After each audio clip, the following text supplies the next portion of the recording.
Welcome to AI Dispatch, your channel for the latest AI videos on YouTube. If you don't want to miss these updates, please like, subscribe, and share. Peter H. Diamandis sits down with Andrew Yang, founder of the Forward Party. Yang delivers a timeline that conflicts sharply with Silicon Valley's optimistic narratives.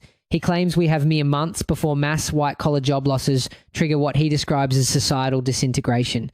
His analysis rests on structural evidence about employment geometry and the speed mismatch between technological change and political response. Understanding his argument requires first recognizing his position in the political landscape. Andrew Yang is the entrepreneur and 2020 presidential candidate who introduced universal basic income to mainstream American discourse. As founder of the Forward Party, he focuses on economic disruption driven by artificial intelligence and the structural failures of the two-party system. His perspective combines first-hand campaign experience with direct engagement from tech industry leaders. Yang opens with a claim about the future of work that directly challenges the tech industry's standard messaging. While companies like OpenAI and Anthropic publicly position AI as a productivity co-pilot that enhances human workers, Yang points to internal admissions from these same organizations that contradict their marketing. He cites Dario Amodei and the Anthropic team, who have stated they expect to automate away 50% of entry-level white-collar jobs within 1 to 5 years. This admission reveals a structural transformation Yang describes as the collapse of the employment pyramid. Traditionally, organizations operated with a hierarchical structure. 3 junior associates supported every senior manager. Yang argues this geometry is inverting into what he calls a column. Companies will retain the senior manager and pair them with AI, eliminating the junior roles entirely. The consequence extends beyond immediate job loss. It destroys the mechanism through which senior talent is created. When the bottom rungs of the career ladder disappear, the pipeline for developing expertise ceases to function. Yang then presents a prediction that flips conventional wisdom about economic security. For decades, society promoted college education as insurance against automation, while manual labor was portrayed as precarious. Yang reverses this logic entirely. He contends that in the AI era, the safest jobs for at least the next decade are not in offices, but in the physical trades. His reasoning centers on the gap between information processing and physical navigation. A humanoid robot plumber, he argues, is safe for at least 10 years and probably significantly longer. AI can draft legal documents or write code instantly, but the robotics required to navigate a flooded basement remain exponentially harder to develop. We are entering a period where skilled trades represent economic stability, while the credentialed class faces immediate obsolescence. He notes that unemployment among recent college graduates is already alarmingly high, effectively nullifying the college premium for many. Yang grounds this analysis in personal experience. He recounts working briefly as a home healthcare aide, a job so physically demanding and isolating for such minimal pay that he wanted to quit almost immediately. That visceral understanding of what makes hands-on work difficult and irreplaceable informs his economic thesis.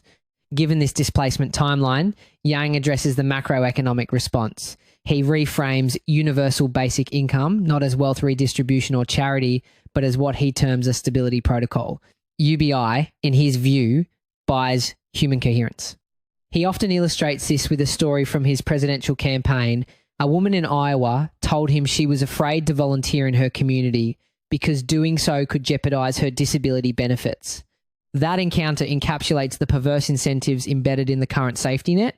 Yang predicts massive white-collar job losses will hit in 2026 to 2027.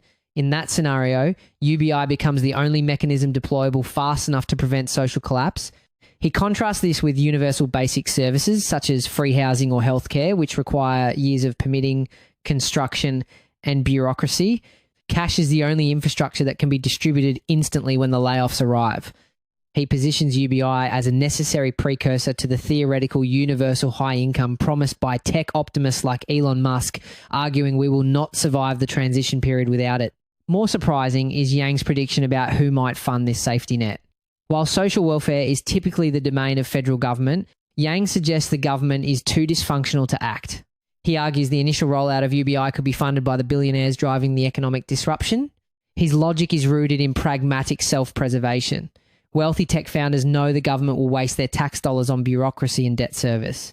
Simultaneously, these billionaires fear a future where they require armed security to protect their families from a destitute population. Yang envisions a scenario where tech leaders bypass Washington entirely, funding direct cash transfers in regions like the Bay Area or Texas to demonstrate viability and purchase social peace. This inverts the traditional relationship between private capital and public welfare. During the conversation, the host noted that media sometimes portrays Yang as a billionaire. He responded with humour, recounting how his wife reacted by asking, "Where the heck is this $1 billion?" He used the moment to argue that recurring wealth taxes would simply drive actual billionaires out of the country. The anecdote underscores his broader point. He is thinking pragmatically about billionaire incentives, not moralizing about them as a class. Yang's distrust of government stems from what he identifies as a catastrophic tape delay. He observes that Washington operates on a multi-decade lag while AI accelerates exponentially. A single 4-year election cycle now encompasses what feels like 40 years of technological change. The political system's refresh rate is structurally incompatible with the refresh rate of software development. This misalignment fuels Yang's belief that the two-party system is vulnerable to disruption. He argues that by 2028, a third-party movement could bypass the traditional Iowa and New Hampshire primary system entirely. Yang revealed that when Elon Musk publicly floated the idea of starting an America party, his phone started blowing up. He confirmed he has DM'd with Musk and spoken with his team about third-party possibilities. The mechanics of this disruption are as radical as the idea itself. Yang suggests a new movement could hold a primary on smartphones, moderated by massive independent media figures like Joe Rogan, breaking the duopoly stranglehold on candidate selection. He believes the appetite already exists, with 50% of Americans identifying as independents. The barrier is not voter demand, but the legacy infrastructure of politics, which he views as just as vulnerable to disruption as legacy media. Young then entertained a playful vision of what this new primary might look like. He name-dropped potential candidates like Oprah, Mark Cuban, and Matthew McConaughey, complete with a nod to, all right, and suggested Joe Rogan could moderate. Behind the humour lies a serious point about the power of independent media to reshape the political landscape. Finally, Yang identifies a societal trend he calls the death of partying, which serves as a proxy for a broader collapse in human connection. He notes that young people today socialise 50% less than previous generations. This is not merely a cultural shift, it has economic consequences.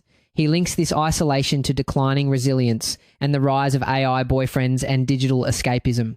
In a world where AI offers frictionless emotional support, the friction required to build real human relationships or real businesses becomes a barrier many refuse to cross. Drawing from his own life, Yang contrasts the artificial ease of digital companionship with the rewarding friction of real human connection. Married for 15 years, he noted that real relationships involve growth through navigating friction, and he wants his own kids to build those resilient human connections. This belief in the value of overcoming friction is why Yang argues that grit is becoming the scarcest resource. He advises parents that the most critical economic skill they can teach their children is not coding, but the ability to endure boredom and disconnect from screens. These will be the differentiators in a world drowning in digital abundance. According to Yang's timeline, the displacement of the white-collar workforce is not a distant problem for the next generation. It is a reality arriving in 2026. When we revisit this interview in just 2 or 3 years, the accuracy of his warnings will be undeniable. If you're interested in the video featured in this episode, click the link below to watch the original.